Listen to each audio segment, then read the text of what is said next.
Nakakaloka. Sino nga bang mag-aakala na ang mga artistang ito na dati ay halos walang-wala, ngayon ay mayaman na, may mansyon pa?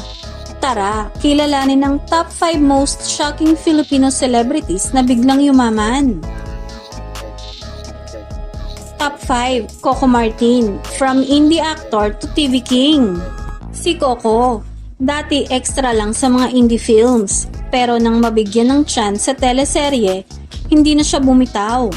Ngayon, siya na ang producer ng sarili niyang shows at isa sa pinakamatagumpay na aktor sa bansa. From jeepney rides to owning his own production company. Top 4, Zainab Harake, from vlogger to millionaire influencer. Ang lakas ng karisma ni Zainab. Nagsimula lang sa simpleng vlogs pero ngayon, may bahay, luxury cars at sunod-sunod na endorsements. She proved na kahit sa social media lang, pwede kang umasenso. Top 3, Ivana Alawi, from nobody to YouTube royalty. Dati halos walang nakakakilala kay Ivana, pero nang pumasok siya sa YouTube, nagbago ang kapalaran.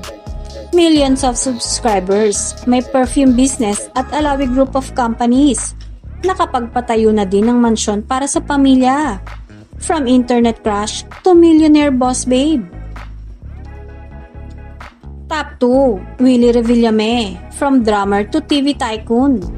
Nagsimula si Kuya Will bilang simpleng drummer at sidekick. Pero nang magkaroon ng sariling show, ang Wawawi, nagbago ang lahat. Ngayon ay isa na siyang business mogul na may mga resort, kotse at investments. From bigyan ng jacket to bigyan ng mansyon, ganyan kalupit si Kuya Will.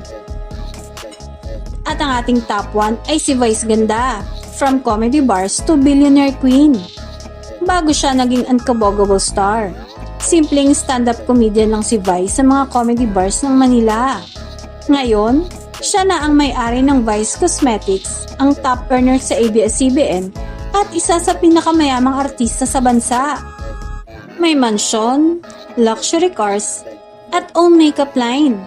Ang dating nagbibiro lang, ngayon bilyonaryo na. Ang mga artistang ito ay patunay na kahit gaano ka man kaliit magsimula, basta may sipag, tiyaga at diskarte, pwede kang yumaman.